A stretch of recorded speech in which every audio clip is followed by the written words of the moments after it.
I am now recording. Welcome, everyone, to the Cognitive Science Show. This is episode 10 of Transcendent Naturalism. We've been releasing some of these episodes both on Gregg's channel and my channel, and we're getting a lot of very positive response. And thank you for many of you who have been sending us words of encouragement and gratitude. That helps a lot. And of course, I'm here again with my ongoing partner in all of these Cognitive Science Show projects, Gregg Henriques. I'm here again with somebody many of you already know, Brett Andersen. Brett and I and Mark Miller have published a paper together. Brett is doing some just astonishing work, incorporating some of my work, the work of Jordan Peterson and other people. And I mean this as a compliment. There's no condescension implied. I'm very proud of the kind of work that Brett is doing with my work. I think it's always good when a teacher sees their students exceeding them in fruitful and insightful ways. So I want to just thank Brett for that work. So I'm going to turn things over to Gregg, and then he will turn things over to Brett. Brett will set things up for us a bit. He'll start us off, and then as usual, we'll get into a flowing discussion conversation about it. So take it away, Gregg. Excellent. Thank you, John. Yeah, I'm super excited to continue the conversation. So just to summarize kind of where we are, here we are in Transcendent Naturalism, really looking for the kind of worldview that can bridge science and spirituality. And I'm really excited about this episode and excited about the bridging. What we saw last time is Brett bringing us self-organizing criticality as a fundamental process where we can see both it in sort of the ontological layering of complexification and in terms of the way we make sense out of the world, which of course is very consistent with the way we have structured the basic metaphysics of our argument. And I thought the self-organizing criticality brought a really powerful dimension to kind of thinking about the ontology and epistemology of what we're doing. Now we're sort of getting into the metaphor, into the worldview, into what I would sort of the collective ought potential, where we start to think about what does this mean in terms of archetypes? What does this mean in terms of really embodying a worldview?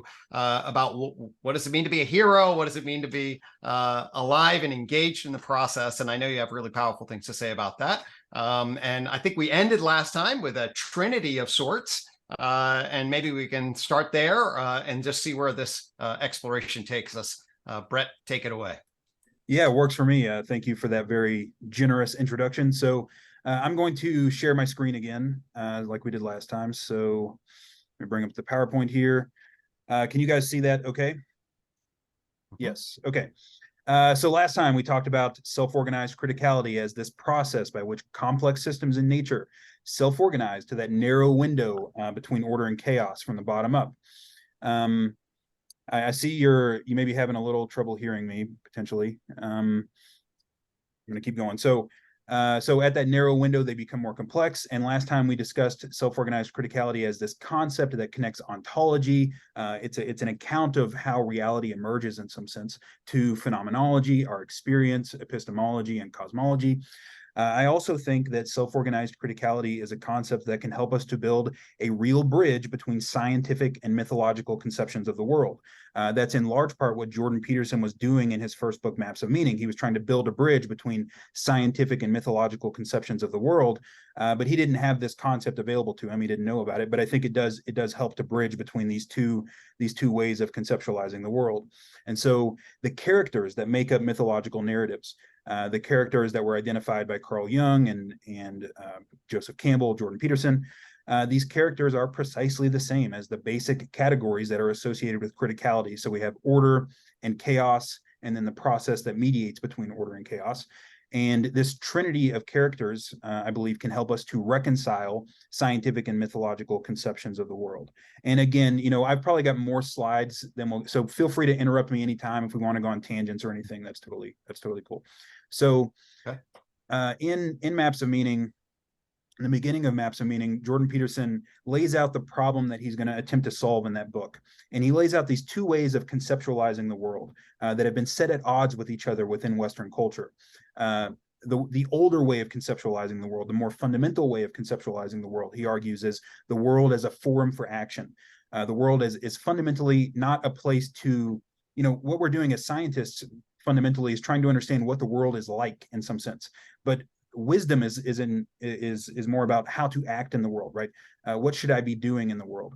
And when you're conceptualizing the world as a form for action, what you need to know about an object or an event is not necessarily what it's made of or how it works in mechanistic terms. What you need to know is its implications for action, its implication for how you should act in the world, its motivational significance or relevance. And so the primary question that we're asking when conceptualizing the world that way is just, how should I act in the world? And we communicate that through ritual and narrative and art and philosophy. And then the more recent way of conceptualizing the world, the scientific way of conceptualizing the world, or the objective way, is the world as a place of objects, where we are asking, what are things made of in terms of their constituent parts, and how do things or processes work in mechanistic terms in terms of efficient causation? And the primary modes of communication here are science and philosophy. So Brett, can I ask a quick clarification question? Right ahead. Sure. So philosophy is showing up on both sides. I imagine there's an implicit distinction there. Maybe you could explicate it. What's the difference between how it's showing up in the world as a forum and the world as a place of objects? Yeah, so it's interesting. Of course, it depends on what kind of, so philosophy is a broad category, and to some extent it depends on what kind of philosophy you're doing, right? So I would put analytic philosophy mostly in the world as a place of objects category, right? But somebody like Nietzsche really straddled this border, right? Because Nietzsche was really a poetic and artistic thinker. And of course he was he was sort of straddling the border between different ways of conceptualizing the world. And philosophy often does that. I see Plato as doing the same thing, because he was also a mythological thinker in some sense. And so philosophy really does, in some sense, straddle both of these worlds. It connects them in some sense. Does that kind of get at what you're asking? Yeah, I was wondering if I was mapping onto a distinction that myself and other people, Pierre Hadot and other people, have drawn between sort of current modern and postmodern academic philosophy and ancient philosophy as the love of wisdom, which would be, I think, a nice clean mapping of and I find both of them valuable, but I find that they have different goals and different standards by which they're evaluated, et cetera, et cetera. Yeah. Does that land okay with you? That lands perfectly. Yeah. So like analytic philosophy, totally that's within the world as a place of objects, right? It's not really about wisdom, at least it's not very often about wisdom. Whereas, yes, I think you're totally right that somebody like Plato or Socrates was much more about wisdom. Although they were leading us into the world as a place of objects in some sense. Plato and Socrates and Aristotle, they were all sort of leading us into that way of conceptualizing the world. So they were kind of straddling it to some degree. Yes. So these are the eternal categories of experience. Jordan makes the case in Maps of Meaning that the world as a form for action, the mythological world, is composed of these three constituent elements, right? The first is unexplored territory, which is chaos, which is novelty, which is represented mythologically as the Great Mother. It's got a feminine representation. The second is order, culture, explored territory, the known, that's the Great Father, the great represented mythologically as the Great Father. And then the third category is the individual, the archetypal individual, the process of creative exploration, in some sense, is what that represents. And Jordan makes the case that we are biologically adapted to this world. We are biologically adapted to this metaphorical world of order and chaos. And then the question that we might want to ask about that is that really true? Are we really adapted to this world of order and chaos? And I think that we absolutely are. I think that we are biologically adapted to the world as a form for action. We see this in the structure of the cerebral hemispheres. So we talked about this a little bit last time. The leading theory comes from both the animal research and the human research. The leading adaptationist explanation of hemispheric differences is that the left hemisphere is basically for order, the right hemisphere is basically for chaos or novelty. The diametric model of autism and psychosis, which is my area of scientific research. So I think that we're adapted to this world of order and chaos, not only within ourselves as individuals, but also between individuals. So individual differences along this autism schizotyping continuum, I have argued, are basically specializations for order and chaos. So people high on autistic-like traits on one end, they're really specialized for order, and on the other end, positive schizotypy is a specialization for chaos. And then relevance realization, I've argued, relevance realization as the process by which consciousness develops over time is this process that we're talking about here. So this is, in the fourth part of my my YouTube series, I sort of make this case that this process of complexification, which I won't go into detail about the sort of scientific understanding of it here, but relevance realization precisely recapitulates this process, which is basically you have competing interactions leading to self-organized criticality, which is this descent into chaos leading into a higher level of integration. We see that process play out at many different levels of analysis. And so this is a figure that Jordan has in Maps of Meaning, which is kind of like, conceptualizing the world this way. This is how our experiential world manifests to us. So we are playing the role of the creative process, let's say, like that's our role in the world. Relevance realization is what we are most fundamentally. And we are surrounded in some sense by a protective bubble of order, which is our culture, right? We're born into our culture. Our culture develops us. It protects us at the same time as it tyrannizes us. It forces us to conform and all of this, but it has this dual aspect. And then outside of our culture is everything that is not understood, right? Everything that is outside of the grip of our of what is known, of our culture and ourselves. And that's novelty or chaos, unexplored territory, the Great Mother. And so the question here is whether or not this world, as it manifests phenomenologically, as it manifests mythologically, can be fully reconciled with the world as a place of objects, right, with the scientific world. And I think that criticality helps us to do this. So this is just another way of looking at this. So on the one side, on the one side, we have the Great Father, who is order, who is the known, who is culture, and I'll get into why these are represented this way here in just a second. On the right side of the screen is the Great Mother, nature, the unknown, chaos. What's important to understand about all of these categories is that they all have a positive and a negative aspect. So order or culture is security, it's protection, it's the known, it's safety in some sense, but it also tyrannizes you. It also forces you to conform. Novelty, the unexpected, is both promising and threatening, right? Chaos is the birthplace of everything new. It's the birthplace of all new forms, but it's also destructive, and it's the terrible aspects of nature as well. And then the individual, right? The process of complexification as it manifests in us. Individuals can take on, what Jordan calls the heroic path, or the hero or the adversary, right? So individuals have the positive and negative aspect as well. I'm going to point this out now, and then I might, if we get to it, we'll come back to it later. But what I want to point out here is that the Matrix trilogy, which I really think that the Matrix movies are like a modern mythology, right? They really take on the character of a modern mythology. We use these metaphors all the time of taking the red pill and so on. The Matrix trilogy really precisely is almost a precise manifestation of these categories. And the Wachowskis who made the Matrix are really geniuses, in my opinion, because they did something really interesting, which allowed them to display all of the categories in both their positive and negative aspects, because the Matrix trilogy occurs in both. It occurs on two planes of reality, right? So in the real world and in the Matrix, and in both of those worlds, you see. In the Matrix, you see, the tyrant as the representative of order, and then in the real world, you see that the wise old man as the representative of order. So it allows you to represent both of these, all of these categories in both their positive and negative aspects, if that makes sense. Jordan also makes the case that these categories line up with Taoism. I'm no expert on Taoism, so I'll have to defer to people who know more than me. I know, John, you have a lot of expertise in that, but he makes the case that Yang is essentially order and is associated with these attributes. Yin is essentially chaos, and then the Tao is the line that divides them, right? And that's the process, where you flow. Again, I make no claims to have any expertise on Taoism. The only book I've read about it is Alan Watts' book on the Tao, but what I read in Alan Watts' book, I think very much lines up with what Jordan Peterson argued in Maps of Meaning. Watts Watts suggests that the yang is associated with firmness, with light, with rising. All of those I would suggest are associated with order.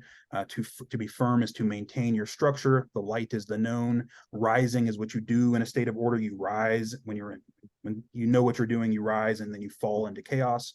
The darkness is the unknown. The yielding is allowing the structure to dissolve. And so we see that, and I think it's very reasonable to say that these, the yang and the yin, at least if Alan Watts is correct, that it's reasonable to associate those with order and chaos. And then John, you've made the case that Taoism is the philosophy of learning how to flow. And in your paper on flow, you made the case that flow occurs at the border between boredom and anxiety, which is order and chaos as well. Yeah. So it's a nice mapping. Thanks.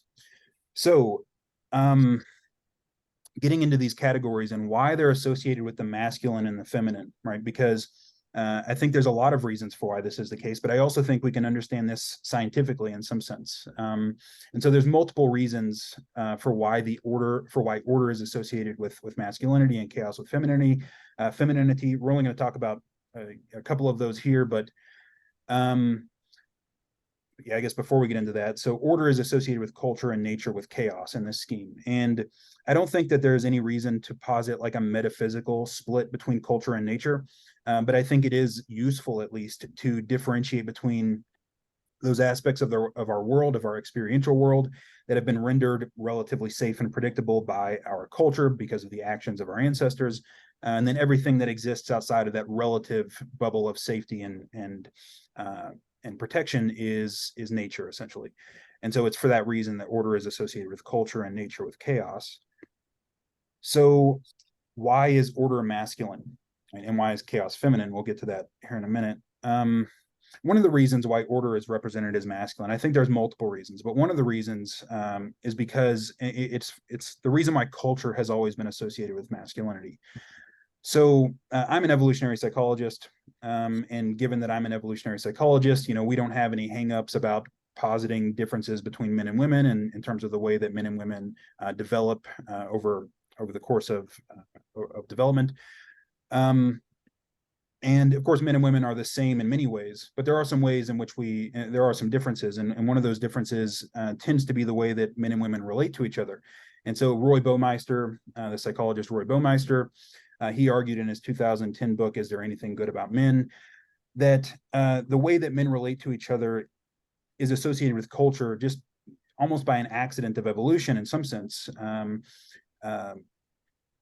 Culture grew out of the way that men related to each other rather than the way that women relate to each other. And Joyce Benenson, she's another evolutionary psychologist, in her book, Warriors and Warriors, she reviews evidence that boys and men typically spontaneously organize themselves into hierarchies, essentially into flexible hierarchies of competence in the service of their shared goals, while girls tend to maintain more egalitarian relationships amongst each other.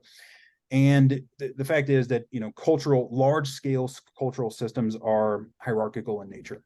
That's what I would suggest. And because of that, they've always been associated with men and masculinity to some degree. And when we're talking about large-scale cultural systems. So why then is chaos represented as the Great Mother? Again, I think there's multiple reasons for this, and I'm not going to cover all of them here. I think that one of the most important reasons is that chaos is always the birthplace of everything new. Nietzsche dramatically said that one must still have chaos in oneself to give birth to a dancing star. And there's good reasons, I think, for why chaos is necessary to give birth to new forms. I think we can understand this scientifically. So I think we talked about this a little bit on in the last one, but this is the basic pattern that characterizes the structure of all far from equilibrium phase changes, which are the phase changes that characterize complex systems. And in order for complex systems to radically transform, they must have this kind of little descent into chaos, right? A temporary increase in the entropy of the system and the uncertainty of the system that necessarily precedes the emergence of novel aspects of the system. And so we may ask, why is it the case? Why is it the case that entropy or chaos is necessary for a phase change to occur in a complex system? And I think one of the easiest ways to visualize this comes from dynamical systems theory. So dynamical systems theory construes the state of a system as movement through phase space. And I think that we can by visualizing this, we can see why it's necessary for chaos to precede a phase change. And so in this figure on the screen here, we have an attractor, so a dynamical system, a phase space, and the system is currently stuck in attractor A, but attractor B is a more functional and more stable state. And so the system moving from attractor A to attractor B would be a phase change. And so we have the problem of figuring out how to get the system from attractor A to attractor B, given that the system isn't just going to go uphill on its own, right? It has to overcome I guess the inertia of the system in some sense. Alicia Guerrero, in her 2002 book Dynamics in Action, has a nice discussion of this sort of stuff. As she says, complex systems don't wander out of a deep basin of attraction. They don't fall off the ridges around the edge. For bifurcations and phase changes to occur, the system must show signs of flattening out. It must first become unstable. And so if we want to visualize how we can get this red ball from attractor A to attractor B, we can visualize the landscape temporarily flattening out. And that will allow, at least potentially, it will allow the ball to move from A to B. And so that flattening out is equivalent to an increase in the entropy of the system. It's an increase in the uncertainty of the future state of the system. And so that's one way to visualize why there must be a period of chaos or entropy preceding a phase change. Another way to think about it is if you have a hierarchy of, let's say, a hierarchy of assumptions or a hierarchy of beliefs, everything is nested inside the assumptions at the top. And when you disrupt the assumptions at the top, that means that you're going to have to reorganize all of the assumptions that were nested inside those assumptions at the top. And so that's a kind of descent into chaos that's necessary for replacing the fundamental assumptions of the system. So bringing this back to the meta-mythology, in the image to the right, the Great Mother is represented as the anomalous information, which precedes the descent into chaos, right? She's novelty. She represents novelty or instability, and that's both promising and threatening, because in the context of dynamical systems theory, it really is the case that entropy or instability is both promising because it can allow you to escape a non-optimal attractor, right? You need that entropy. It's what we do. I think we've talked about this before, John. It's what psychedelics do essentially. And they increase the amount of entropy in the brain. They allow you to escape these non-optimal attractors. But of course, they're not, purely benevolent, right? There is a real risk that can come along with that. It's not just that you're always going to have this phase change. There's a real risk that the system can just fall apart. And so entropy really does have this dual nature. Within this meta-mythology, right, our job as representatives of the mythological hero is to have the right relationship with chaos or novelty, to be comfortable in some sense with chaos and novelty. So the third category of experience. Can we just pause there for just a second? Yeah. I'd like to get your thoughts about sort of the implications of maybe positive and negative of thinking about order as masculine and chaos as feminine, just in terms of a sort of a cultural mythology. Sure. I can see both positives and negatives associated with making that kind of linkage. And I just wondered if you have some thoughts to share about what you see sort of the advantages of bringing the gendered flavor to it in a particular way, or what would be maybe some concerns about doing that? Yeah. I mean, I think it's an important concern. I mean, in some sense, I totally get your question here. In some sense, it's not something that I concern myself with too much, because my job here is to try to describe these ancient patterns as accurately as possible, regardless of the particularities of our culture, right, and our hangups about stuff. Because I realize, we're going through a period where we're very confused in some sense culturally, right? We're confused about gender, we're confused about sex, all of this stuff, and in my, I guess my sense is that I'm just trying to convey what I believe to be true about these historical patterns as accurately as possible, regardless of the cultural implications. Gotcha. But yeah, I mean, it's an important question in terms of how our culture will react to this kind of stuff and all that. And the answer is I don't really know. But yeah, and I think it's I guess I would just say we're trying to describe it as accurately as possible and let the chips fall where they may. Sure. So yeah, absolutely. So you're giving us a just sort of a descriptive historical narrative of thematic analysis, right? So you're Yes. basically saying, okay, when we look, these are the patterns as they're described. Yes, and we'll talk about a couple of examples here in Okay. just a second. So- But yeah, yes, so so I go ahead. I want to. Yeah. Yeah, there's a couple things. One is, I just want to emphasize this because at times one of my criticisms of Jordan is he sometimes slips from description to prescription without an intervening argument. And I think you're being very careful here to say, I'm trying to give a description. And what's very important is, this has some universal aspect. That's part of your argument. This isn't just Western mythology. Yeah. You invoked yin and yang, the Chinese, right? Taoist. So this is a universal there, and that means there's something important. Universals disclose fundamental, aspects of the grammar of cognition and how it fits to the grammar of reality. And I think that's what you're trying. That's different from saying, and you know what, this then means, that men should dominate over women because, culture has to dominate nature. And those are prescriptive moves. Jordan, I'm not saying that Jordan does this regularly, but he has done it. And I find, and other people have criticized him for that. So this is not unique to me. So I just want to make very clear that, there's two different things. One is, do our minds work this way? And that's the question you're trying to answer. And then the second is, well, what do we do with that knowledge? And that's a question we could answer separately. So first of all, I want to make sure that that's landing with you, that distinction. Is that okay? Absolutely. Yeah. Yeah. 100%. Then Now the other one. Yeah, Oh, go ahead. Well, I do have another point. You finish your point, because then I'm going to move to a more epistemic point. Well, I just want to say I do make the leap between is and ought here. I have no problem doing that, but I get your point, right? So, we want to make sure. I mean, in terms of talking about this as I'm talking about it now, yes, this is purely descriptive.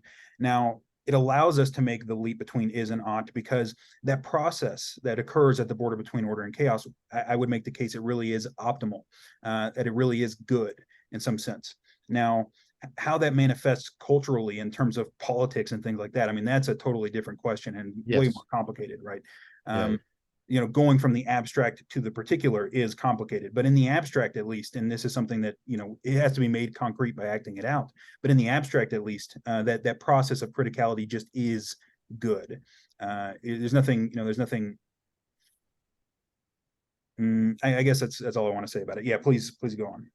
Yeah, well, I think there's a larger argument that's needed. I agree that the is-ought distinction has broken down. K-Spear's natural ethical facts makes that argument very powerful. The fact-value distinction is broken down. That's the work of Putnam. The theory-data distinction is broken down. That's Quine, right? Catherine Pickstock goes through all of that, and I agree. And I think there's a deep relationship between criticality, relevance realization, and intelligibility. And I think intelligibility is a meta norm. If it's not there, all your other norms are meaningless. And then I think in that sense, it's a meta normative good. And that's what Plato is talking about the good. And so I think you could make that argument just to give how I would supplement what you're saying. Now, I do want to move to, I guess, a more, I think in the proper sense, a scientific question. And I've raised this question with Jordan as well. And this goes back to a Platonic thing. So there's another dichotomy that Plato puts a lot of emphasis on, and Drew Hyland wrote an excellent book on this, Finitude and Transcendence. And his point is, we're always trying to balance between finitude and transcendence. If we're just finite, if we just identify with that, then we are just subject to fate and we're despair. If we just do transcendence, then we get into inflation and hubris, and we're constantly toggling. It's opponent processing between them. And Plato's philosophy is about trying to be like Socrates, who was always metaxu between them. And this shows up mythologically. I've suggested to Jordan in that the hero myths that fit in here are often counterbalanced by hubris myths that try to say, okay, you can be heroic, but you'll never escape your mortality, or as we would perhaps more accurately say today, your finitude. And And it seems to me that that dimension doesn't map cleanly onto these because, of course, finitude and transcendence are found both within order and chaos and within both within order and both within chaos. And of course, a lot of philosophy is also about managing the relationship between finitude and transcendence. You have it in Stoicism, for example, Buddhism. And so this seems to be, and of course, as I just said, it's caught up in mythology. And of course, you understand what I'm trying to do here. This is not any attempt to refute what I agree with everything that's happening here. That's why I said earlier, this is a beautiful mapping. But I'm wondering about that dimension. Is it orthogonal? Is it independent? Do you think there's something higher value or variable or that would allow us to integrate it with the order chaos? What do you think about that? And, I might be catching you unawares and I don't want to play unfair. I respect you, and you might have to do this off the top of your head. It's a genuinely open question. What do you think? Yeah, I have two things I think I want to say about that. So in the first case about the finitude versus transcendence or eternalism, I think there's some sense in which the proper attitude is to kind of straddle the border between these. And when you are identifying with this process, right? So Jordan makes the case in Maps of Meaning that the meta goal of existence is identification with the process of creative exploration, which is this process of complexification. Now that does something. I'm going to get a little bit metaphorical and poetic here, so you'll have to excuse me. I as Brett Andersen, I as this particular person am clearly finite. I am going to die and all this. But what I really am at bottom, right? In some important sense, what I really am is this process of complexity. That's what I am. Most fundamentally. But this is a participation metaphysics you're offering, which is very Platonic through and through, right? You have an identity as an individual, but it participates in a more encompassing and deeper reality. That's fair to say, right? Yes, I mean it's in some sense I identify with myself as Brett Andersen, but in some sense I identify with myself as this process of complexification, right? I understand that I have Jordan said, and of course this sounds hubristic. It sounds extremely hubristic to say something like this, but Jordan said in Maps of Meaning that if you follow the path of meaning and you do it forthrightly, you discover your identity with God, right? And it's not meant to be narcissistic, it's not meant to be like, oh, I'm all powerful, right? It's meant to be, you discover your identification with this process of creative exploration, which is represented as the mythological hero. And so you discover that you have this dual identity in some sense. I mean, that's how I would suggest that. Yeah. So I'm kind of getting this then. If you'll allow me, just to use a metaphor, one of the metaphors, you've represented it this way, which I think is fair. You've got like a horizontal relationship between order and chaos, and then you have a vertical relationship of identification, which is from the finitude and the temporal up to the eternal and encompassing. And that's the level at which the hero, that axis is the axis inhabited by the hero. Is that fair, what I just did? 100%, yes. And this is even, Jordan talks about this in Maps of Meaning in terms of the shaman. The shaman travels up and down the axis mundi. Yeah, the axis mundi. Right? Well, that's what it is, right? That's the world tree in some sense. Yeah. Because what's been really interesting is I've been, I'm teaching a course for Halkian on nihilism, and there's an argument in Tillich, and then Rosen picks it up in his essay on nihilism, which is very powerfully made. I recommend that book. In that nihilism occurs when we lose the intersection and the interdependence of the vertical and the horizontal. When we have just a horizontal, we get sort of, the endless historicism, right? And we have just the vertical, we can get sort of stuck in eternalism. But when we have the two together, then we are properly participating in being, and we don't fall into nihilism. And so I think introducing these two dimensions and their interdependence and intersection gives a way of taking this argument and making it philosophically responsive to, nihilism as a philosophical position. So I just want to advocate for that as a possibility. And then, go ahead, Gregg. No, I just, I'm actually then mapping that a little bit onto the tree of knowledge representation around the vertical and horizontal. So I'm seeing the intersection of those axes in a fascinating way. So I'm just playing along. Yeah. So, and one more thing I wanted to say about the hero myth and then the myth of hubris.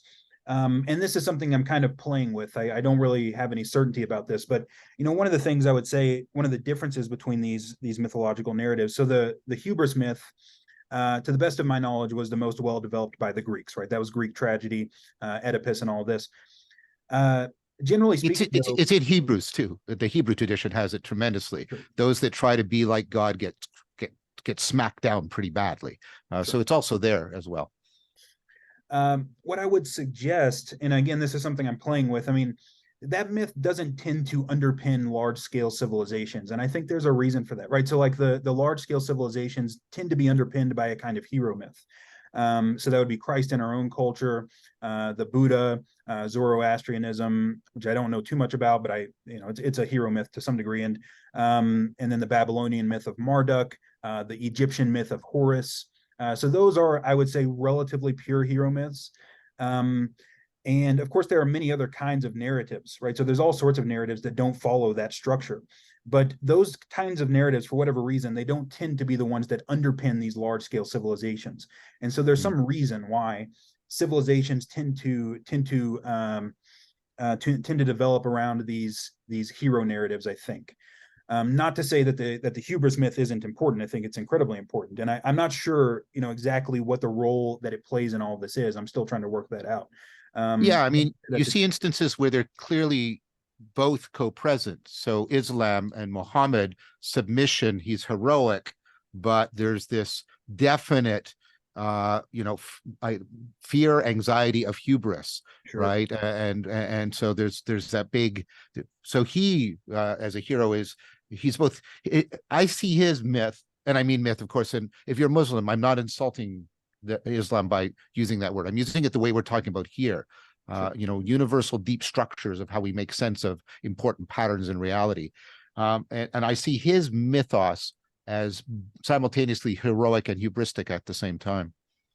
That makes sense to me. Yeah, I mean, I think, yeah. So this is something maybe we can move on, but yep, sure. Yeah.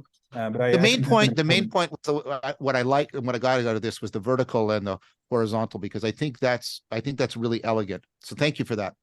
Thank you. Okay, so the third eternal category of experience is the process that mediates between order and chaos, and that's consciousness. It's you. I've argued that it's relevance realization, given that relevance realization is the process by which consciousness develops over time.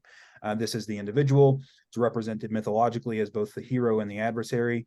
The hero is narrative representation of the process of creative exploration, which occurs at the border between order and chaos, and the adversary is mythological representation of the denial of that process. I'm just going to read what Jordan said. This is from the Abstract of Maps of Meaning. Jordan said that the capacity for creative exploration embodied in mythology in the form of the ever-resurrecting hero serves as the eternal mediator between the fundamental constituent elements of experience. Voluntary failure to engage in such exploration, that is, forfeit of identification with the world-redeeming savior, produces a chain of causally interrelated events whose inevitable endpoint is the adoption of a rigid, ideology-predicated totalitarian identity and violent suppression of the eternally threatening other. So what happens here essentially is that and Jordan has a really nice, he's got some really nice papers about this, but anomalies confront us all the time, and we're tempted, when we're confronted with an anomaly, we are tempted to ignore it, or we're tempted to deny it or suppress it or whatever.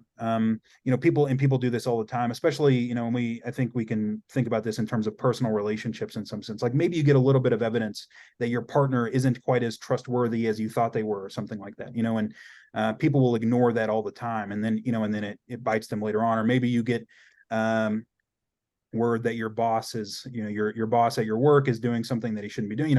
People ignore things all, and when you ignore a problem, of course, it doesn't go away, it just gets worse, but also it makes you weaker as an individual. And if you ignore your anomalies long enough, you end up becoming a kind of so fearful of the unknown that you suppress it rather than exploring it, right? You become purely adapted to suppressing anomalies rather than exploring them, and that's essentially the adversarial stance.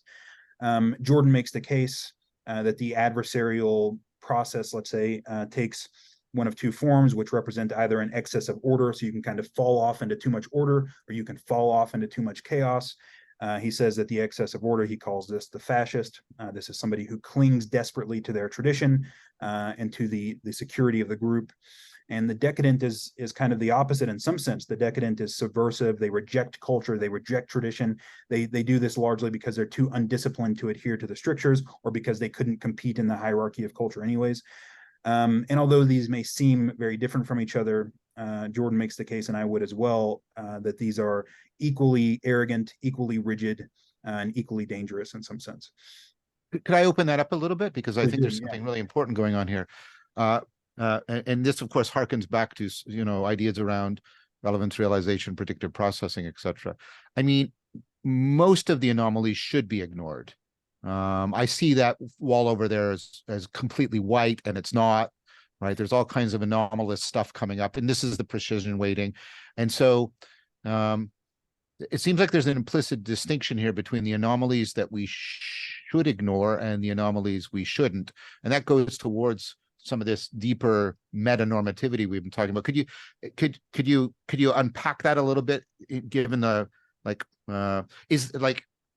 I take it that both the fascist and the decadent are making mistakes about this, but maybe they're making opposite mistakes, right? The fascist is ignoring too many anomalies, and perhaps the decadent is identifying with the wrong ones, or something like. I'm trying to map this in. Sure. Could you open that up a little bit? Yes. So it would be easier if I could visualize it, but we'll work with what we have here. So you can imagine, and this is how predictive processing construes the mind as a hierarchy of predictions, or a hierarchy of priors, right? And you have more abstract or more fundamental priors at the top, right? And everything else is nested inside of those. So prediction errors, right, travel up this hierarchy, and we try to resolve the prediction error at the lowest level that we possibly can, right? So, if we can resolve the prediction error by not changing much about our beliefs, then we do that, right? We resolve it at the bottom of the hierarchy, and that's all well and good. So what I would suggest is that one way to visualize the fascist, let's say, so when you're identifying with the hero, let's say, when you're identifying with that process of creative exploration, that process is what goes at the top of the hierarchy. That's the highest value in the hierarchy. The highest value in the hierarchy becomes the process by which the hierarchy is updated.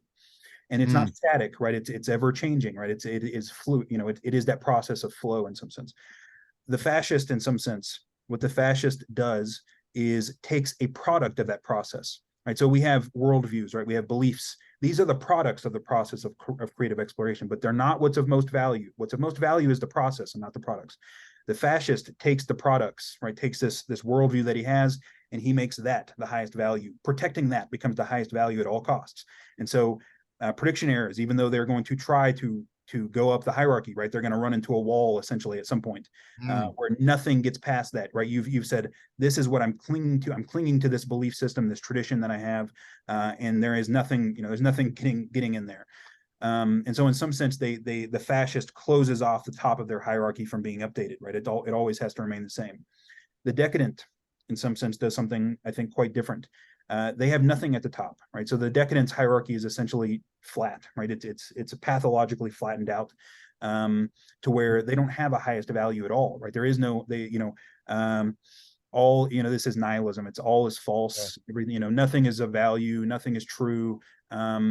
And therefore nothing means anything at all, right? Both of these are rejections of meaning, right? Because meaning is found in the process, right? Meaning is always, and so both the fascist and the decadent are rejecting meaning, but they're doing it in a different way. Does that make sense, John? Yeah, I mean, I think there's a profound connection to a deeper and perhaps renovated notion of rationality here, where we tended to equate rationality with logicality, but Stanovich, who does overemphasize the propositional, nevertheless made and he's done this in a couple of places, and I've tried to sort of magnify it, that one of the fundamental things that marks somebody off as irrational is a hyper fixation on the product of cognition and a neglect and undervaluation of the processes of cognition. This is the fundamental stance that takes you into irrationality in a deep way. And I think what you just said dovetails nicely with that much broader and I think more existentially important notion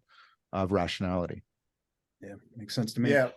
One of the things I'll just highlight, which would then that goes along with this, is some of the stuff that John and you, I'm sure you're probably familiar with it, Brett, but just on trait theory and the differentiation between things like extroversion and openness, emphasizing the press out into exploration, conscientiousness, neuroticism, emphasizing that, in particular, the way you describe the fascists and the decadent. See, I would argue that sort of openness and conscientiousness really are the organization of your system of justification. And they then reside on this kind of like, well, how rigid and organized are you? And so extreme conscientiousness with no openness is one particular kind of structure. Extreme openness with no conscientiousness is another. So that's another angle in relationship to just seeing this as it would show up on well-validated trait dispositional tendencies that we see, defining character. So this is just another angle to be brought to bear in terms of how this pattern can show up. Yeah. And Gary Hovannisian and I have tried to integrate that with relevance realization. The Colin de Young's notion about the playoff between stability and plasticity, which is also maps right onto order and chaos very readily. So I think we've done enough digressions. So I want to give the baton back to you. Okay, so so Jordan says, and this is kind of self-evident from what we talked about, but the pitfalls of fascism and decadence may be avoided through identification with the hero. And again, I don't think this is a narcissistic identification, because by identifying with the hero, properly understood anyways, identifying with the hero means that you are identifying with your own fallibility, right? Your own uncertainty about the world, right? Because that uncertainty, that chaos, right? You have to have one foot in chaos all the time. So I don't think it's narcissistic, but identification with the process of exploration rather than with any of its particular outcomes. And of course, sometimes the process of exploration leads to the degradation of the hierarchy. So that's decadence, and that's an outcome that can happen too, but you don't want to identify with that either. So identifying with the process precludes the suppression of threatening information, which would be the adversarial stance. So just some key ideas here from what we've talked about. The hero stands on the border between order and chaos. And what this means in effect is that the hero voluntarily engages in the process by which order is renewed when necessary, which means voluntary confrontation with or a voluntary descent into chaos. And this process manifests as a particular pattern of behavior, which has been represented mythologically. And I would make the case, and I think Jordan would make the case as well, that this is the most general pattern of optimal behavior. It has to be made concrete because, of course, it looks different in every particular circumstance. Right. But it's still the general pattern of optimal behavior. But that's fine, because relevance realization, predictive processing, the two meta problems, right? They're universal processes, but that doesn't mean their products are homogeneous. In fact, it predicts exactly the opposite. You're going to get a plurality of those because of the dependence on environmental differences. I wanted to, so I think part of this, and Gregg and I have been talking about this too, that this kind of gives us a proper pluralism in between essentialism and relativism, because there's a universal process, but it doesn't mean that there's a homogeneity of cognitive products, etc. So I think that's an advantage of this, just epistemologically and ontologically. I wanted to ask you another thing, since we're in mythology. So again, I think what you're doing here is amazing. And I think the way it also maps up into the relevance realization of collective intelligence. And we sort of, we didn't argue, well, we argued in the right sense about that last time. But I wonder, so I see this in both the pre-axial and post-axial myths, but I see and Charles Taylor and many other people, have argued, and I think the evidence is good and the arguments are good, that, with the axial revolution after the Bronze Age collapse, you get this difference put in. And maybe this is harkening back to the vertical dimension again, because you get the opening up of a two worlds mythology. And it does something weird, I think. So this is me thinking off the top of my head, but it seems like it does something weird. It seems like one among the other horrible bifurcations that it saddled us with, even though there are very important reasons why the two worlds mythos takes off all across the world. It seems like it also, it seems like it puts order in the upper world and chaos in the lower world, and then has them as incommensurable and discontinuous from each other, and therefore radically prevents the heroic response that you're talking about here. Is that a fair argument to make? I can't believe you just said that. So that's exactly the argument that I made in part 5.3 of my series. I think 5.3 or 5.4. Okay. So what you just described, that's what Nietzsche is referring to, what he calls the ascetic ideal. That's what the ascetic ideal is. The ascetic ideal was the elevation of order over chaos. It's the elevation of soul over body. It's the elevation of rationality or reason over instinct. It's the elevation of altruism over egoism, which is the group over the individual. It's the elevation, and so we have all of these dichotomies, and I won't go through them in detail here, but yes, I think they're all associated with order and chaos. Also, philosophically, we elevated, Nietzsche would argue, and I would argue, we elevated being over becoming, which is another manifestation of order over chaos. Parmenides over Heraclitus is the way that Alicia Guerrero would put that. And so, yeah, I think that's 100% correct. And this was a response. The argument that I made is that ascetic ideal was a response to an ancient meaning crisis. So we had a meaning crisis essentially that occurred whenever we found ourselves enclosed within the walls of civilization. And we've responded to this in a variety of ways. For the first few thousand years, we had these massively hierarchical societies with god kings and all this, and that's not really where the two worlds mythology came from. The two worlds mythology came when we got rid of those hierarchical societies. But the thing is that when we found ourselves enclosed in the walls of society, we found this massive internal conflict, because the instincts that we have were evolved for millions of years in a hunter-gatherer society. Small groups of relatively differentiated people, and when we came together within a society, the instincts that we had evolved no longer served us well, and so we saw this conflict between what you might say reason and instinct, which has been conceptualized as soul versus body, or however you want to put it.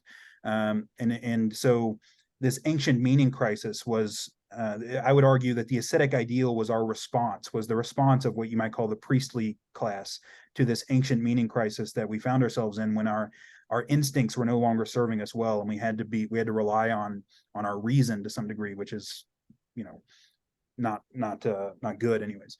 And so, yeah, I think you're totally right about that. Anything else we want to say about that? There's a longer thing but I've said it elsewhere, where I think Nietzsche is right about the deep, profound connection between the two worlds. Also, the lower world becomes completely instrumental for the upper world, and all the other critiques. Where I disagree with him is he seems to think that the only way in which the vertical can be, or at least that's how Heidegger interprets him, to be fair, the only way we can relate to the vertical is with the two worlds mythology. And of course, the very project that Gregg and I are engaging in here is to say, no, we can properly talk about the vertical without having to defer to a two worlds mythology. So that's I just because it's relevant to the whole project here that Gregg and I are engaged in. I like that, John, because that's a very succinct point. That is at the core of what this is about. So there's an underlying presupposition, like I said, that the two worlds mythology is the only way in which, and of course you see this in a lot of the critiques that are made, that are sort of adjacent to nihilism, love is just a chemical and all that sort of stuff. Right, all the reductionisms, which are just an inverted and decadent form of Neoplatonism anyways. So I just wanted to put that out in response. I mean, I don't think this is something we're going to resolve here, and I don't think we need to, but I disagree with that interpretation of Nietzsche. I think that he was working as hard as he could on this problem, right? I mean, this is what he was doing at the end of his life. It's essentially why he went insane, is because he was trying to understand value without the two worlds mythology, right? Like real objective value. How do we understand that without the two worlds mythology? Because for thousands of years, our values had been tied up with this. I agree.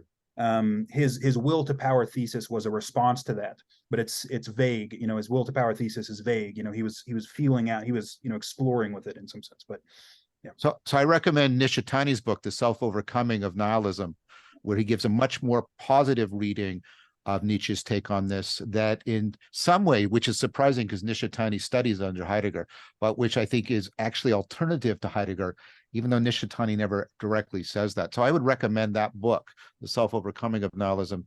And it's powerful because Nietzsche tiny is from the Kyoto school and he's coming from the Asiatic perspective. He's got a perspective from the outside, so he's not so instinctively bound. I mean, in the cultural sense of instinct, he's not so automatically bound to the two worlds mythology as a way of trying to articulate things like this. So I recommend that. I don't think we fundamentally disagree. I think for me, there's two Nietzsches, and the one I'm criticizing is the one that post Heidegger was taken up into postmodernism, et cetera, things like that. So I'll just leave it at that, if that's okay with you. If you find that a fair place to leave it. It works for me. Yep. So what I'm going to do now, so this is just the basic meta mythology: order, pre-existing stable state, the anomaly which disrupts it, the descent into chaos, the reemergence into a higher form of order. That's the basic pattern. It's relatively simple. We're going to look at how these characters play out. I'm only going to do one example here. I've got more examples I can pull up, but I'm just going to use one here to save time. So just a narrative example, a mythology, and we'll see how these characters manifest in this mythology. So I get my interpretation of this from Mircea Eliade and his books on the history. Great series.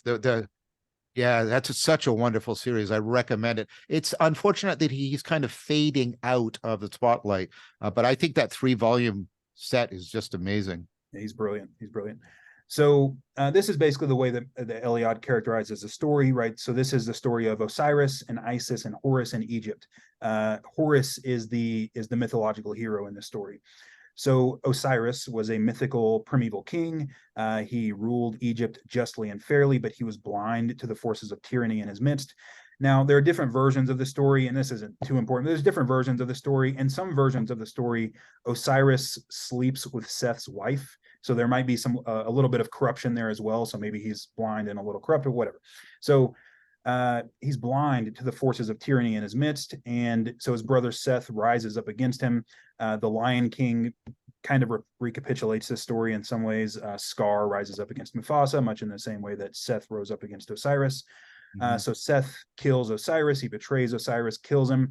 He doesn't really kill him because he's a god, and it's kind of hard to kill a god, I guess. So he dismembers him. He spreads his body parts across the kingdom, and then Osiris's spirit goes down into the underworld. Isis, who is the nature goddess, Mother Nature, she's the queen, she's Osiris's wife. She gathers up Osiris's pieces and she makes herself pregnant with his phallus. And out of that union, she gives birth to Horus, and Horus is the hero. Horus goes on to challenge Seth. He defeats him, but he loses his eye in the process. And one of the interesting things about this story is that it could have ended there and it would have made sense. So it could have ended there and Horus could have become the king, and that could have been the end of the story.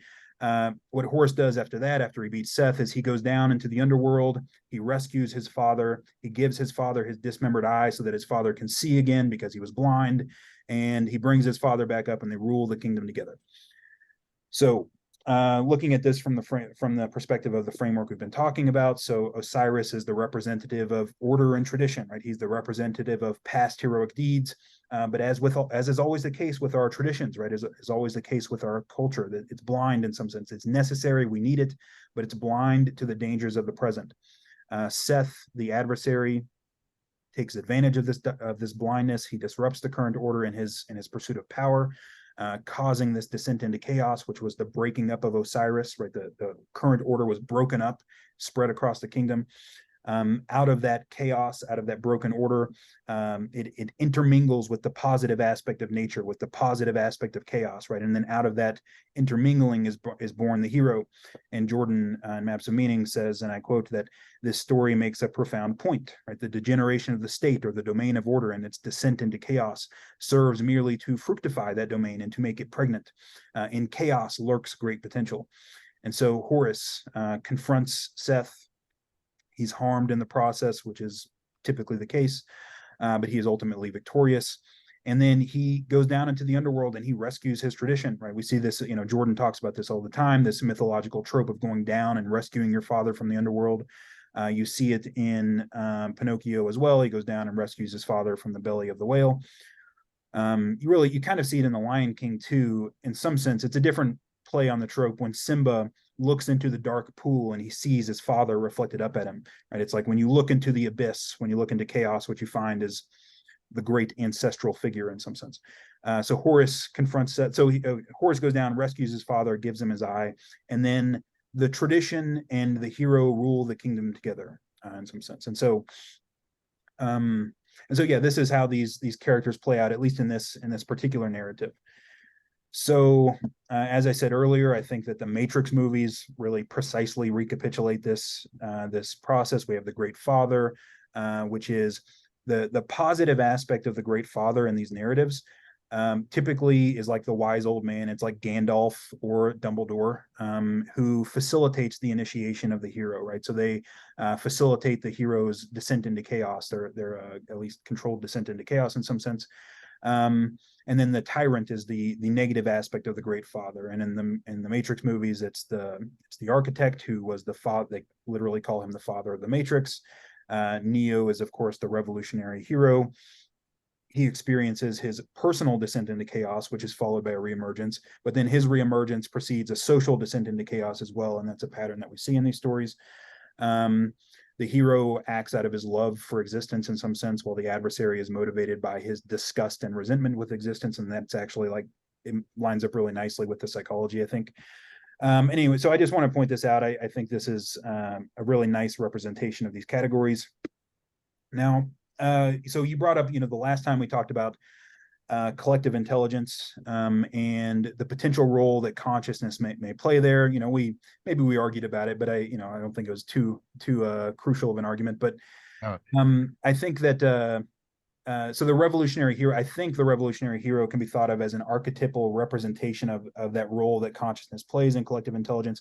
I'd be really curious to hear what you think about this and whether or not it sort of lines up with how you think about it. But so we sort of had this discussion about, well, groups aren't conscious, but individuals are, right? And so is there some role, like some functional role that consciousness plays in the role of the individual within the group? And so Jordan makes the case that adaptive behavior is created or transformed by those driven to resolve the tension that inevitably exists between personal experience and society. That is, driven to resolve the tension between what they know to be true and what history claims.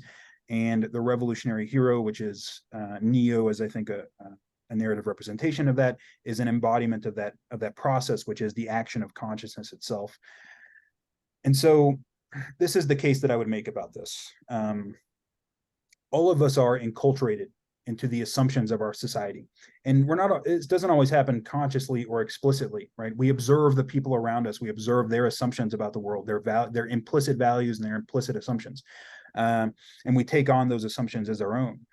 And when what you know to be true because of your personal experience is contradicted by those assumptions, and this can happen at multiple levels of analysis because, of course, as scientists, we are also enculturated into the assumptions of our field. And sometimes our experiences contradict those assumptions as well. But if you have personal experiences that contradict the deep assumptions of your culture, there are like a few options that you have in this situation. You can try to reinterpret the experience, right? And so these line up basically with assimilation and accommodation. The first two are assimilation and the last is accommodation. In the first place, you can try to reinterpret the experience. You can interpret the experience in some way that makes it compatible with your cultural assumptions. And that allows you to maintain your basic assumptions about the world. And it's not like that's never the right way to go, right? Like sometimes that is the right way to go. Sometimes that is the right option, I think. And that's associated with Piagetian assimilation. I would argue it's associated with Kuhnian normal science. It's the mode of adaptation of the left hemisphere.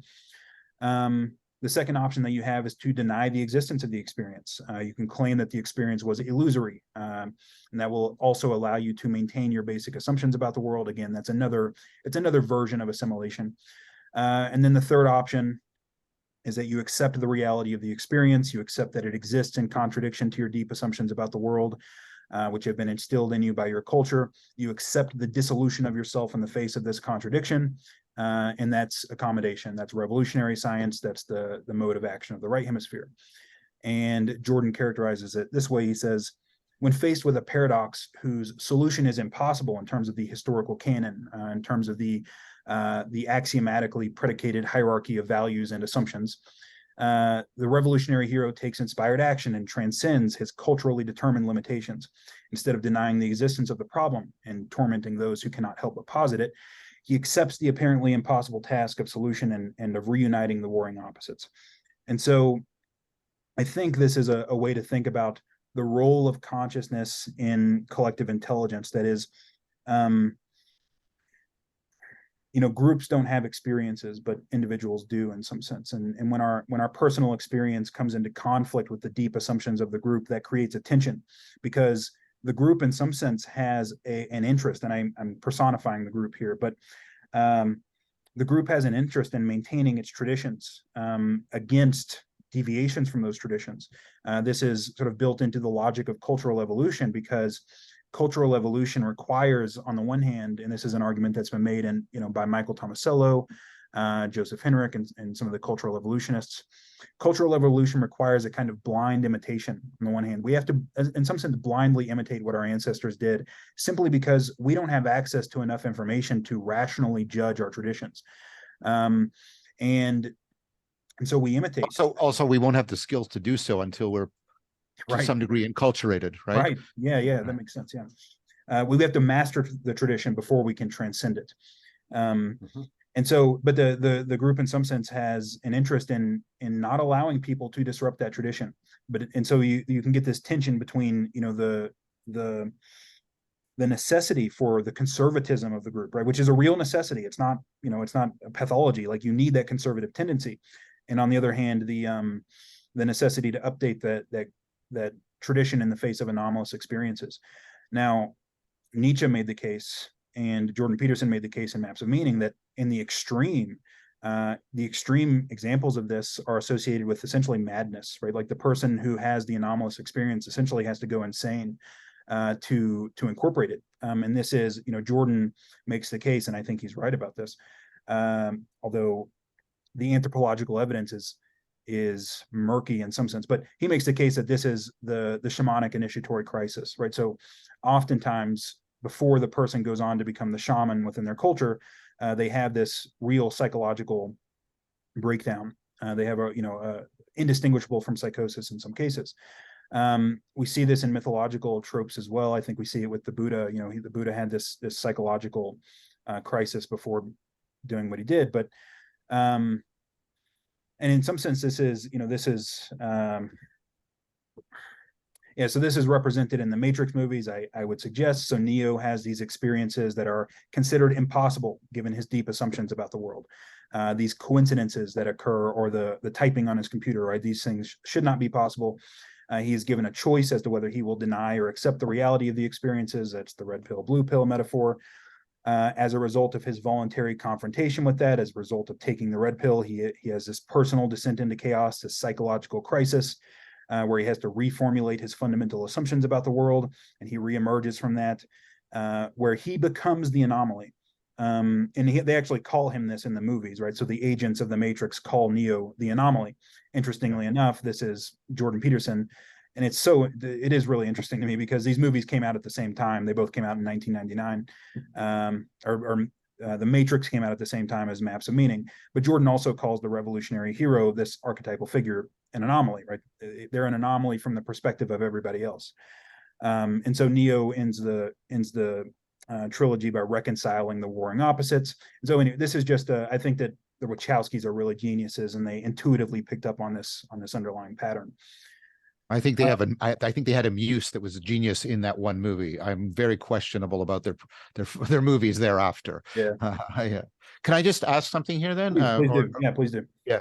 So again, I think this exegesis interpretation of the Matrix, like I'll just reserve it to the Matrix, the movie. I think I think it works very well.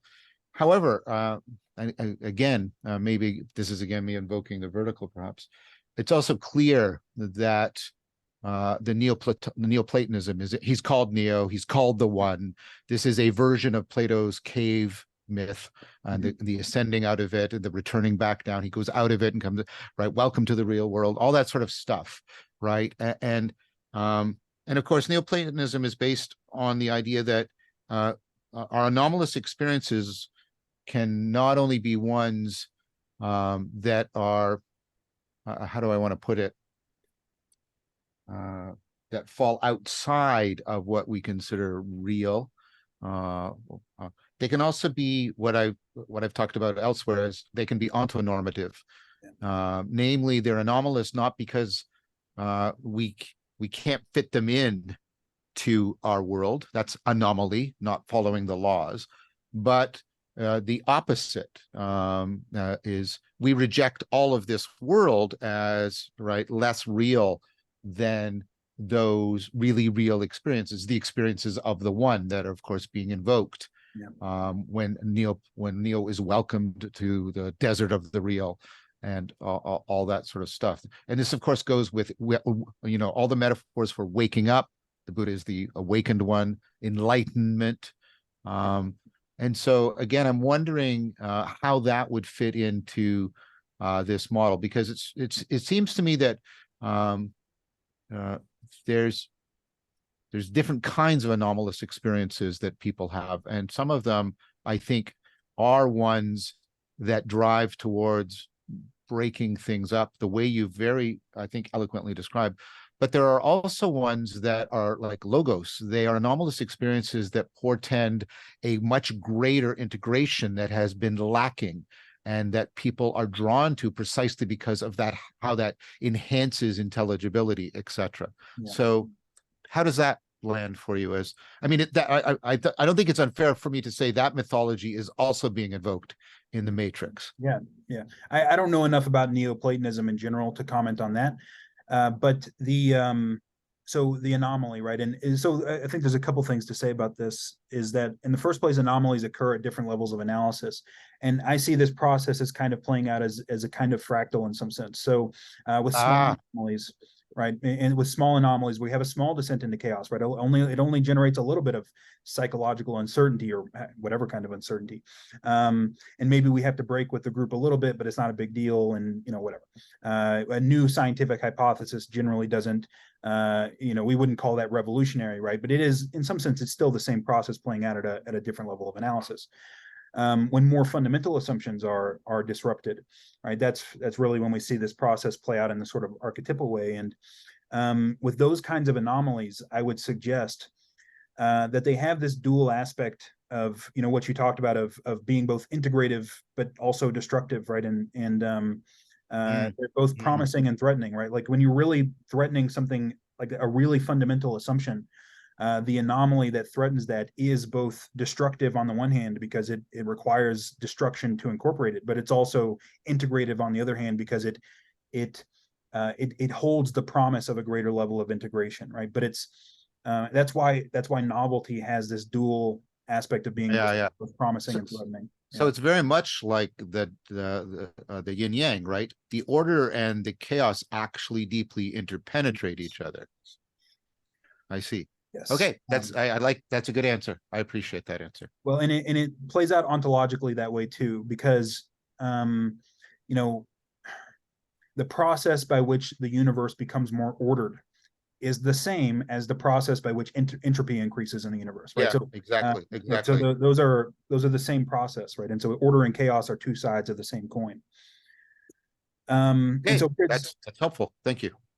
So here's the hypothesis that I would make about this. The hypothesis about the role of consciousness in collective intelligence, and I'd be curious to hear what you think about this. So the role of consciousness in the meta mythology is narratively represented by the mythological hero. The role of consciousness is to mediate between order and chaos. It's to mediate between the known and the unknown, to update order in the face of anomalies in some sense. The role of consciousness in collective intelligence is to do that as it plays out with the individual and the group. It's to mediate between the assumptions of the group, right, which is order, right, which is your culture, and everything that exists outside of or in contradiction to those assumptions, which is chaos, right? And so when your personal experience is anomalous in some sense, when it violates the assumptions of your group, right, the role of consciousness is to in some sense, dissolve yourself first and then to dissolve the group later. And of course, that happens, as I said, I think it's a fractal. But that's what, given that insight in some sense is an important aspect of the development of consciousness, right? Well, that's kind of what we're talking about here, right? We're talking about the capacity for insight, the capacity to reframe the world in some sense whenever faced with something that violates your assumptions about it. So the role of the conscious individual is to update both themselves and the group in the face of the anomaly, even if the group doesn't like it. Typically, this process is disrupted by those who have sold their soul to the group. That's how Jordan describes it. Nietzsche calls them the good and the just. Nietzsche's always railing against those who he calls the good and the just, and he's saying that sarcastically because that's how they think of themselves. But these are people who are so sure of their own moral and empirical assumptions about the world that they are willing to punish and condemn and ostracize anybody who violates those assumptions. And so that's the adversarial process. And as we've talked about, this process can play out at different levels of analysis with very different consequences, depending on how anomalous the experience is or how deep the assumptions violated by the experience are. And I think we see this in movies. So of course, the Matrix we've talked about. The Lion King is a little different because it's a children's movie, but it does follow the same pattern. Moneyball is one of my favorite sports movies, where Brad Pitt, who is playing this role of the hero, discovers a new way to build teams, right? He discovers a new way to analyze players and to build a baseball team. And this is in total contradiction to the way that everything has been done before. And the movie is about his having to deal with the assumptions of everybody who's, all the other people involved with the team, even though he's clearly right? So that's my hypothesis, I would say, about the role of consciousness and collective intelligence. So I think that's good because, and I think we sort of got converged towards this last time we were talking about this. I think when you talk, these two questions are deeply interdependent, and see my series with Gregg on untangling the world knot. But the function question, the nature question. But I think the function question is, that first of all, you got a lot of convergence that the function of consciousness is some kind of relevance realization. Now, it can't be identified with it to core because we have lots of relevance realization that's going on consciously. But I think the work for Seth and others is that, well, no, what we're doing is this is a higher order, more recursive form of relevance realization associated with working memory.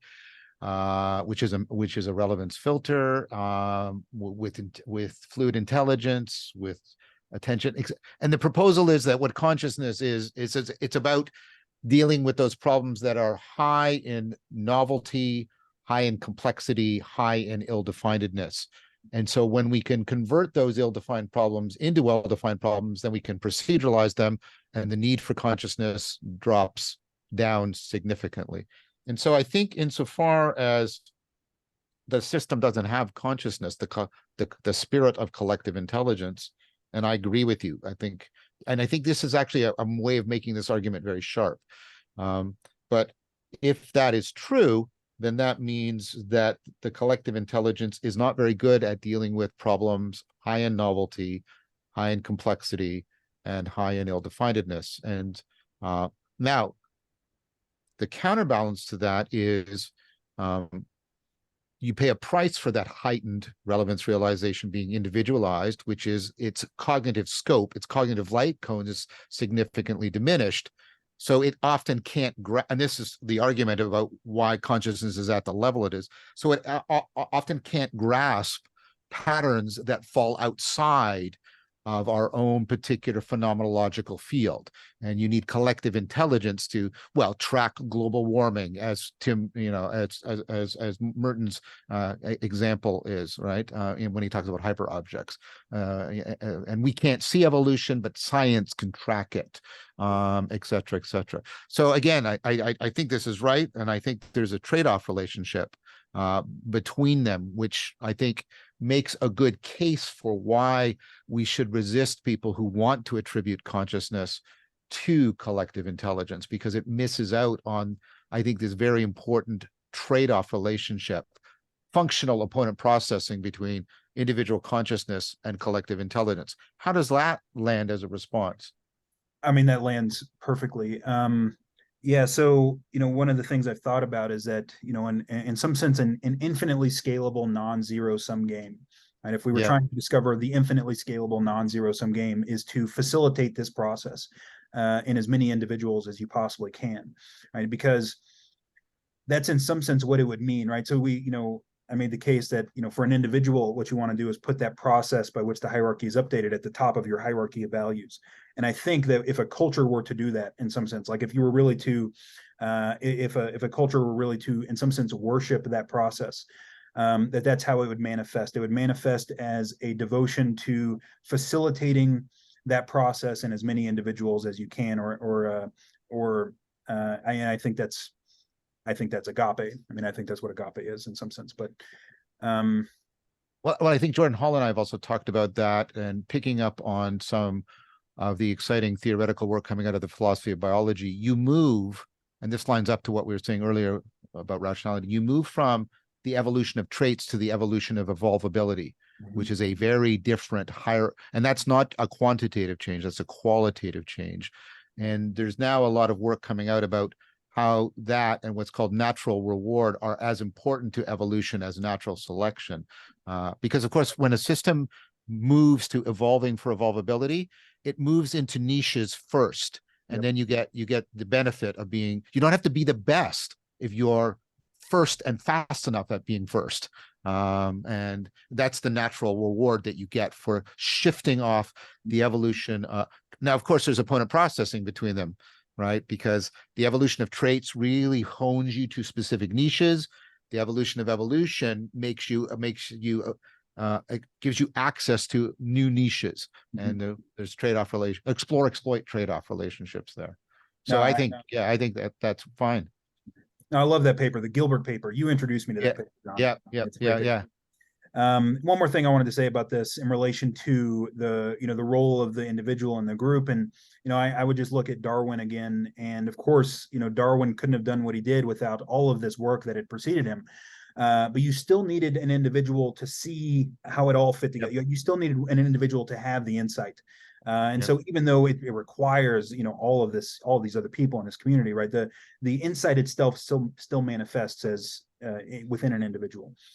I think that's well said. I don't think you see anything analogous to insight problem solving and collective intelligence. Right. So I agree. I would say, let me just say that. I mean, I think that this might be considered a kind of collective insight, right? Like this process. But what has to be understood is that it manifests as an individual and something like what Jesus Christ did in Western culture, right? Okay, well, whatever the case was and whatever the historical reality of that was, like it clearly caused this, it at least contributed to the Roman Empire doing what it did, and on all that, right? So it was this descent into chaos, and I would maybe you might call that a kind of collective insight.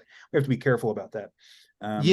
But I think what you just said makes it a more precise claim. Maybe there's something analogous to it, but it has to be apprehended by consciousness in order for it actually to come into existence. Yes, I think so. I think all new ideas, in some sense, I think they have to be embodied, right? I mean, I think they have to have like almost a prophet. Well, I totally agree with that. Relevance realization has to ground out an embodiment, but that's another argument. I think we should move towards wrapping this up because I'm going to stop talking because I've talked a lot. I'm going to let Gregg talk now.